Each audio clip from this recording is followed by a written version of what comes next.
Assalamualaikum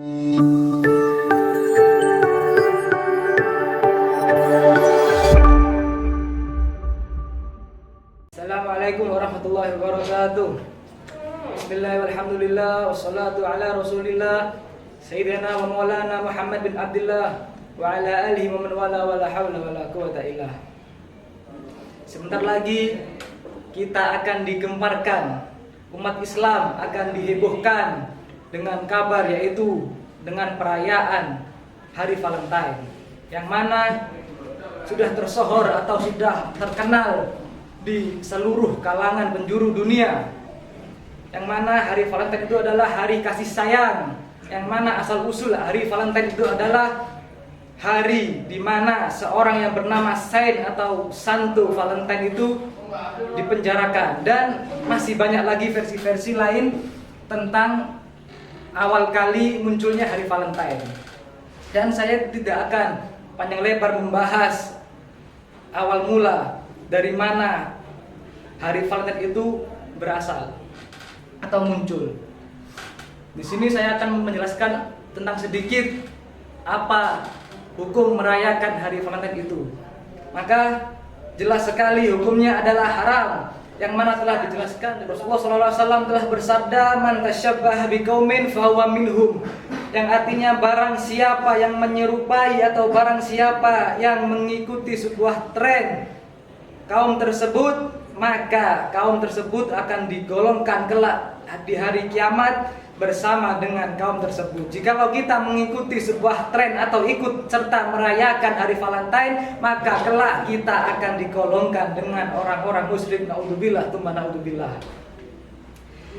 Jelas sekali para ulama berpendapat bahwa merayakan Hari Valentine itu adalah haram. Karena apa?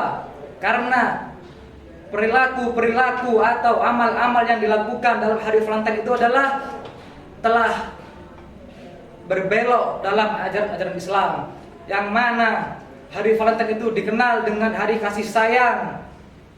Tapi umat Islam atau sebagian besar orang Islam terutama di Indonesia ini yang penduduknya rata-rata mayoritas Islam adalah mereka menyalahpahami, yaitu Hari Valentine adalah hari kasih sayang, yang mana kasih sayang itu hanya dilakukan dalam satu hari setahun sekali. Umat Islam atau Nabi besar SAW tidak mengajarkan kita untuk berkasih sayang kepada sesama muslim itu dalam satu hari. Akan tetapi berhari-hari kita dianjurkan untuk terus atau untuk melakukan atau untuk terus menebarkan kasih sayang ke seluruh orang yang kita jumpai. Karena apa? Karena perbuatan atau perilaku yang dilakukan dalam Hari Valentine itu adalah banyak sekali kemaksiatan yang kita jumpai, yang mana alat-alat kontrasepsi atau nama lain dari itu adalah kondom-kondom terjual habis di seluruh Alfamaret atau di seluruh Indomaret atau di seluruh toko-toko yang telah beredar. Dan maka itu Allah berfirman dalam ayatnya yang berbunyi, wala taqrabuz zina innahu kana fahisyatan wa sa'a sabila, yang artinya janganlah kamu sekali-sekali mendekati kepada zina, karena zina itu adalah perilaku yang sangat keji. Oleh karena itu datang suatu kisah, yang mana kisah ini mungkin bisa menggugah hati kita sekalian. Ketika itu datang seorang laki-laki yang masih muda ke hadapan Rasulullah SAW. Ketika itu Rasulullah SAW bersama para sahabatnya, bersama Sayyidina Abu Bakar, bersama Sayyidina Umar, bersama Sayyidina Utsman, bersama Sayyidina Ali. Dan tatkala itu si laki-laki itu masuk ke masjid, langsung bertanya perihal zina. Dia berkata, wahai Rasulullah, izinkan aku untuk berzina. Maka sontak Sayyidina Umar radhiyallahu anhu berkata kepada Rasulullah, wahai Rasulullah, izinkan aku untuk memenggal kepala laki-laki ini, wahai Rasulullah, karena laki-laki ini tidak ada sopan santunnya sekali, Rasulullah. Maka Rasulullah pun mengajarkan kepada kita cara berdakwah, yang mana Rasulullah SAW, jangan dulu wahai Umar, pelan-pelan wahai Umar, bukan ini agama yang turun wahai Umar. Maka Rasulullah pun mendekati seorang laki-laki tersebut dan merangkulnya. Wahai laki-laki atau wahai pemuda, apakah kamu ridho jikalau saudaramu dizinai orang? Maka lantas seorang laki-laki itu pun menjawab, demi Allah, aku pun tidak ridho jikalau saudara perempuanku telah dizinai orang. Maka Rasulullah pun bertanya kembali, wahai laki-laki atau wahai pemuda, apakah kamu rela atau apakah kamu ridho jikalau ibumu telah zinai orang? Maka sontak laki-laki itu pun mengangkat suaranya seraya berkata, demi Allah ya Rasulullah, aku pun tidak akan ridho jikalau ibuku telah dizinai oleh orang lain. Maka Rasulullah SAW berkata kepada laki-laki tersebut, kamu saja tidak ridho, kamu saja tidak akan tega ketika melihat salah satu dari sanak familimu atau sanak kerabatmu itu dizinai oleh orang lain, apalagi orang lain yang akan engkau zinahi. Maka Rasulullah pun memegang dada laki-laki tersebut seraya berdoa, Allahumma tahhir qurba wa hassin farja waghfir dhanba. Dan setelah itu si laki-laki itu pun berkata, demi Allah, ketika saya masuk masjid dan ketika saya menghadap kehadirat Rasulullah SAW, sesuatu yang aku cinta adalah zina. Sesuatu yang aku cinta atau sesuatu yang aku suka adalah zina. Dan ketika aku keluar dari masjid, setelah aku diberikan doa dan setelah aku diberi nasihat oleh Rasulullah SAW, maka sesuatu yang paling aku benci adalah zina. Maka sungguh indah sekali dakwah yang telah diajarkan Rasulullah SAW. Dan kembali lagi ke topik awal, yaitu tentang hari Valentine, yang mana orang-orang Islam atau orang-orang Muslim berbondong-bondong ikut serta merayakan dengan alasan toleransi. Apa itu toleransi? Tidak diajarkan oleh Rasulullah SAW toleransi dengan kita ikut serta merayakan apa yang dirayakan oleh orang musyrik. Yaitu dan telah disebutkan juga dalam firman Allah yang berbunyi, Bismillahirrahmanirrahim, wa in tuti aktsara man fil ardi yudilluka an sabilillah iyattabi'una illa dhanna wa inhum illa yakhrusun. Yang artinya, dan jika kamu mengikuti kebanyakan orang di muka bumi ini, maka niscaya kamu akan tersesat. Mereka akan menyesatkanmu dari jalan Allah, dan mereka itu hanya mengikuti prasangka-prasangka, atau mereka itu hanya mengikuti hawa nafsu yang ada di otak-otak mereka, dan mereka itu hanyalah membuat kebohongan. Dan dijelaskan dalam ayat ini, yang mana jikalau kita orang muslim saja mengikuti suatu tren orang non-muslim, maka saksikanlah bahwasanya orang non-muslim itu berhasil untuk menyesatkan kita dari jalan Allah. Na'udzubillah summa na'udzubillah. Dan sejarah telah membuktikan bahwa timbulnya kesesatan-kesesatan yang ada di muka bumi ini adalah ditimbulkan dari mereka-mereka yang ingin, atau mereka-mereka yang terus menginginkan atau terus mengikuti hawa nafsu mereka. Dan diceritakan pula bahwasanya dahulu kala ketika terjadi Fathul Makkah atau penaklukan kota Mekah, yaitu ada salah satu dari seseorang non-muslim yang mana dia itu sangat anti dengan Islam, yang mana dia sudah berkali-kali ingin membunuh Rasulullah SAW. Dia pun kabur dari Mekah karena dia telah menuruti egonya, dia menuruti hawa nafsunya, bahwasanya agama yang dibawa Muhammad ini adalah agama yang salah. Ketika dia kabur, maka seorang dari sahabatnya mencari sahabatnya itu adalah termasuk salah satu sahabat dari Rasulullah SAW. Ketika itu si sahabat yang muslim ini bertanya ke Rasulullah SAW dan meminta izin, "Ya Rasulullah, aku ingin mencari sahabatku yang mana dia dulu ada atau yang mana dia dulu adalah penduduk asli sini ya Rasulullah, dan sekarang dia melarikan diri." Dan Rasulullah SAW pun tak lama menjawab. Rasulullah langsung mengiyakan si sahabat tersebut. Maka ketika dicari, ketika ditelusuri si sahabat itu, maka si sahabat yang non muslim atau yang kafir itu berada di Jeddah, yang mana jarak antara kota Mekah dengan kota Jeddah itu sangat jauh sekali pada zaman dahulu. Jeddah zaman dulu adalah, ketika zaman dahulu Jeddah itu masih berupa laut, masih berupa pelabuhan.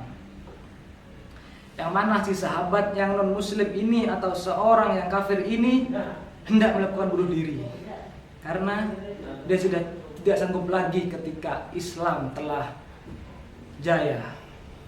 Maka ketika dia hendak meloncat ke laut, ketika si seorang yang kafir ini hendak meloncat ke pantai, sahabat orang tersebut langsung memanggilnya, "Wahai sahabatku, apa yang akan kamu lakukan?" Antas atau sontak seseorang yang non muslim itu menjawab, "Aku ingin bunuh diri karena aku sekarang sudah tidak ada tempat lagi untuk tinggal." Di mana-mana sekarang agama Islam sudah menyebar ke seluruh bagian penjuru dunia, yang mana sekarang kota Mekah telah dikuasai oleh orang-orang Islam. Maka aku sekarang sudah tidak lagi mempunyai tempat tinggal. Tidak ada salah seorang pun yang dapat menjamin nyawaku atau yang dapat menjamin kehidupanku. Maka lantas si sahabat tersebut itu menanyakan atau dia memberi pilihan kepada seorang yang kafir itu, "Maukah kau kembali ke Mekah?" Lalu si seorang yang kafir itu menjawab, "Tidak, sungguh aku tidak akan pernah kembali lagi ke Mekah." Maka sahabatnya pun itu langsung menawarkan atau langsung mengiming-imingkan bahwasannya di Mekah ada salah satu seorang yang dapat menjamin nyawanya atau yang bisa menjamin kelangsungan kehidupannya, yaitu tidak lain dan tidak bukan adalah Rasulullah SAW. Dan ketika itu si sahabatnya pun langsung berkata, "Baiklah kalau begitu. Jikalau Muhammad bisa menjamin nyawaku, maka aku akan kembali ke Mekah." Maka si sahabat yang tadi itu pun kembali lagi ke Mekah untuk menanyakan perihal ini kepada Rasulullah SAW. Maka Rasulullah SAW pun berkata, "Bawalah dia kembali ke kota kelahirannya, bawalah dia kembali ke kota asalnya, dan ketahuilah bahwa aku akan menjamin dia dengan segenap kekuatan yang aku miliki." Maka sahabat tersebut pun kembali ke Jeddah untuk menemui sahabatnya. Dan ketika dia datang, dia berkata, "Kabar gembira wahai sahabatku, Rasulullah SAW pun akan menjamin kelangsungan kehidupanmu kelak ketika kau kembali ke Mekah." Dan ketika itu sahabat itu pun masih minta lebih. Seorang sahabat yang non muslim itu dia meminta syarat, yang mana syarat tersebut adalah dia menginginkan benda atau dia menginginkan pakaian yang dikenakan Rasulullah SAW supaya orang-orang kaum muslimin di Mekah mengetahui bahwasannya dia telah dijamin oleh Rasulullah SAW. Karena kenapa? Karena orang tersebut atau orang yang non muslim tersebut sudah termasyhur atau sudah tersohor namanya di kalangan umat muslim, yang mana dia telah mencoba berkali-kali untuk membunuh Rasulullah SAW. Maka kelak ketika dia kembali tanpa apa-apa atau tanpa sesuatu yang telah diberikan oleh Rasulullah SAW, maka niscaya dia pun akan langsung dibunuh oleh kaum muslim yang ada di Mekah. Dan ketika itu sahabatnya pun kembali lagi ke Mekah. Sahabat tersebut pun meminta syarat tersebut kepada Rasulullah SAW, dan Rasulullah SAW pun mengiyakan syarat tersebut. Rasulullah SAW pun berkata, seraya mencopot imamah beliau, yang mana ketika itu beliau menggenakan imamah berwarna merah. Beliau berkata, berikanlah imamah yang aku kenakan ini, maka niscaya orang-orang yang berada di sekitar Mekah ini akan mengetahui bahwa dia telah aku jamin nyawanya. Dan ketika itu si sahabat itu pun langsung kembali lagi ke Jeddah untuk menemui sahabatnya. Ketika itu seorang atau sahabat yang non muslim ini senang ketika dia mendapatkan jaminan nyawanya, seraya ketika dia mengenakan imamah yang telah diberikan oleh Rasulullah SAW. Dengan gagahnya dia menaiki kuda, dia kembali ke kota asalnya yaitu kota Mekah, dan langsung menemui Rasulullah SAW. Ketika dia bertemu dengan Rasulullah SAW, dia pun langsung seraya berkata, wahai Muhammad, janganlah kau berharap dengan jaminanmu ini aku akan masuk ke agamamu. Maka Rasulullah SAW pun tersenyum mendengar apa yang telah dikatakan oleh orang tersebut. Rasulullah pun menjawab, okelah kalau begitu. Lalu si orang tersebut yang non muslim tersebut meminta syarat kepada Rasulullah SAW untuk diberikan waktu beberapa bulan supaya dia ikut serta atau supaya dia bisa mengikuti dakwah Rasulullah SAW melalui jalan perang. Maka Rasulullah SAW pun mengiyakan syaratnya dan menambahkan beberapa bulan supaya dia bisa mengenal Islam lebih dekat lagi, tetapi lewat jalur jihad fisabilillah. Maka tatkala si seorang non muslim tersebut ikut serta menjadi laskar-laskar Allah, menjadi laskar Rasulullah SAW, maka dari situ Allah membukakan hati seorang tersebut, atau Allah menggerakkan hati orang tersebut supaya masuk Islam. Dan ketika lewat atau ketika berlalu waktu-waktu yang telah dia tempuh, maka dia pun menghadap Rasulullah SAW dan langsung berkata, asyhadu alla ilaha illallah wa asyhadu anna Muhammadar Rasulullah. Apa hikmah yang bisa kita petik dari cerita ini? Hikmah yang bisa kita petik dari cerita ini adalah bahwa sangat indahnya toleransi yang telah dicontohkan oleh baginda besar Nabi Muhammad SAW dan juga yang telah dicontohkan sahabatnya. Begitu indahnya toleransi beliau, begitu indahnya toleransi sahabat-sahabat Rasulullah SAW dalam menyikapi atau dalam menolong nyawa orang yang bukan muslim. Kita sangat sayang sekali bahwasanya pada zaman-zaman sekarang ini banyak sekali orang-orang yang menyalahpahamkan apa itu toleransi. Yang mana toleransi itu telah dijelaskan dalam ayat Allah atau ayat Quran yang berbunyi, A'udzubillahi minasyaitonirrajim, bismillahirrahmanirrahim. Qul ya ayyuhal kafirun la a'budu ma ta'budun wala antum abiduna ma a'bud wala ana abidum ma abattum wala antum abiduna ma a'bud lakum dinukum waliyadin. Yang artinya, katakanlah wahai Muhammad, katakanlah kepada orang-orang kafir, wahai orang-orang kafir, tidaklah aku akan menyembah apa-apa yang kalian sembah, dan tidaklah pula kalian menyembah apa yang aku sembah.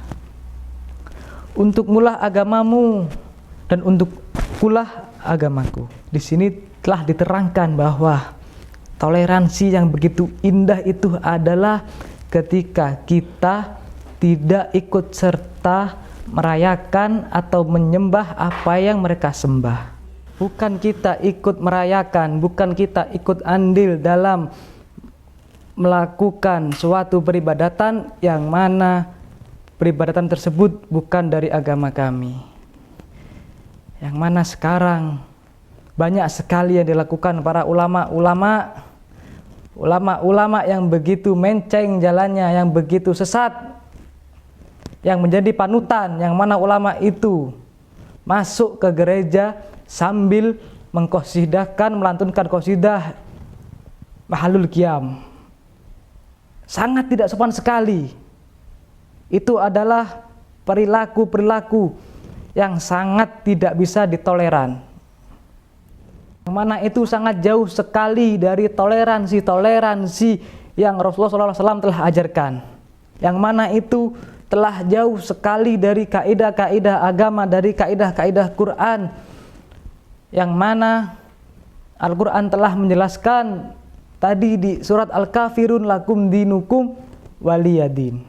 Memang benar, para orang jahiliyah terdahulu, yaitu mereka menawarkan, mereka menyodorkan atau mengiming-imingkan harta ataupun tahta kepada Nabi besar Muhammad SAW, seraya berkata, "Wahai Muhammad, agamaku dan agamamu sangatlah beda.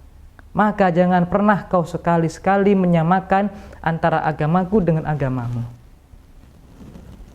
Orang jahiliyah, orang dulu yang dianggap jahiliyah, yang dianggap bodoh saja tahu bahwasannya agama itu beda. Dan sekarang ada ulama yang mengatakan bahwasannya agama itu semua sama. Orang dulu saja yang dijuluki jahiliyah, yang dijuluki bodoh saja mengerti bahwasannya agama itu berbeda.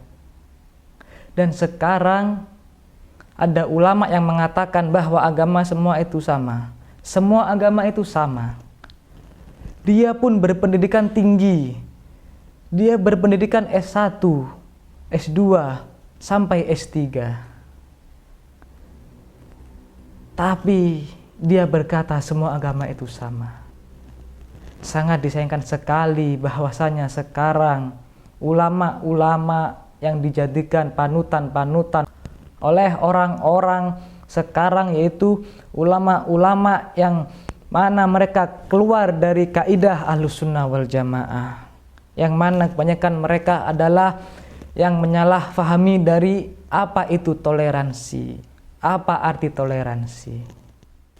Sangat disayangkan sekali ketika sekarang kita sibuk untuk merayakan hari Valentine, yang mana hari Valentine itu dimurkai Allah Ta'ala karena perbuatan hina, karena amal-amal yang dilakukan oleh orang-orang yang melakukan hari Valentine itu adalah sesuatu atau suatu amal, suatu pekerjaan yang telah dimurkai Allah, yang mana suatu amal tersebut tidak lain dan bukan adalah zina. Apakah kita masih bisa berpikir? Apakah mata kita telah buta? Apakah hati kita telah tertutup, hati nurani kita? Karena sekarang umat muslim, umat muslimat yang berada di India, yaitu telah bersusah payah, telah mengerahkan segala tenaganya, telah mengerahkan apa yang mereka miliki, mati-matian sampai titik darah terakhir dengan apa? Memperjuangkan syariat Allah, memperjuangkan syariat baginda Nabi besar Muhammad SAW. Dan kita di sini malah enak-enakan.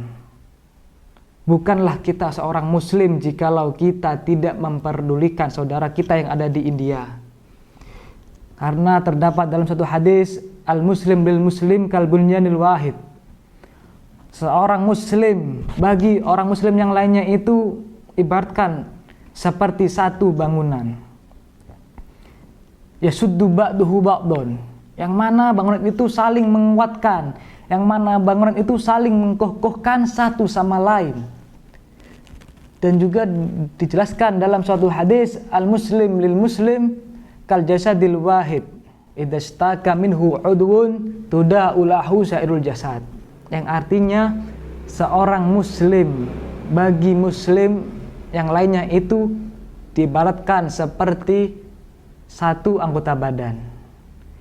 Jikalau salah satu saja dari anggota badan kita yang terkena luka atau merasa sakit, maka anggota yang lainnya atau seluruh anggota badan itu akan merasakan juga. Yang mana sekarang beberapa dari umat-umat Islam, dari kaum muslimin dan muslimat, yaitu mereka ditimpa, mereka sedang diberi ujian oleh Allah Ta'ala, yang mana mereka diuji keimanan mereka. Mereka diuji dengan kesabaran seperti saudara-saudara kita yang ada di Syria, seperti saudara-saudara kita yang ada di Palestina, seperti saudara-saudara kita sekarang yang lagi viral-viralnya demonstrasi aksi hijab, yaitu yang mana seluruh sekolah-sekolah di India yaitu menolak keras seorang perempuan itu untuk memakai hijab. Alangkah sakitnya hati kita ketika mendengar saudara-saudara kita disakiti oleh orang-orang kafir. Dahulu saya telah mendengarkan bahwasanya ada salah satu perkataan orang Kristen yang mengatakan ketika muslim itu menjadi mayoritas di dalam suatu daerah atau di dalam suatu negara, maka niscaya agama-agama yang lainnya itu akan merasakan aman, damai, dan tentram. Akan tetapi sebaliknya, jikalau seorang muslim itu menjadi minoritas, maka tidak kecil kemungkinan seorang muslim itu akan dianiaya. Seorang muslim itu jauh dari kata-kata aman, tentram, dan damai. Dan perkataan ini menjadi realita. Perkataan ini menjadi fakta bahwasannya banyak sekali umat-umat muslim, banyak sekali saudara-saudara kita yang telah dicoba imannya dari berbagai penjuru dunia. Maka dari itu, apakah mata kita telah tertutup? Apakah mata kita telah buta, dibutakan oleh dosa? Apakah hati kita telah tertutup? Apakah hati kita telah mati dikarenakan maksiat-maksiat yang telah kita lakukan sehingga kita lalai akan haknya seorang muslim, sehingga kita lalai akan hak seorang saudara kita yang berada di luar jangkauan kita? Mereka selalu menginginkan bantuan dari kita, tidak lain dan tidak bukan adalah bantuan doa, agar supaya kaum muslimin, agar supaya saudara-saudara semuslim atau saudara-saudara seiman senantiasa mendoakan mereka agar mereka terlepas dari cobaan yang mereka timpa. Cukup sekian. Apabila ada kata-kata yang kurang berkenan di hati hadirin Al-Fakir, mohon maaf yang sebesar-besarnya atas kesalahan yang Al-Fakir sampaikan. Hadamini, assalamualaikum warahmatullahi wabarakatuh.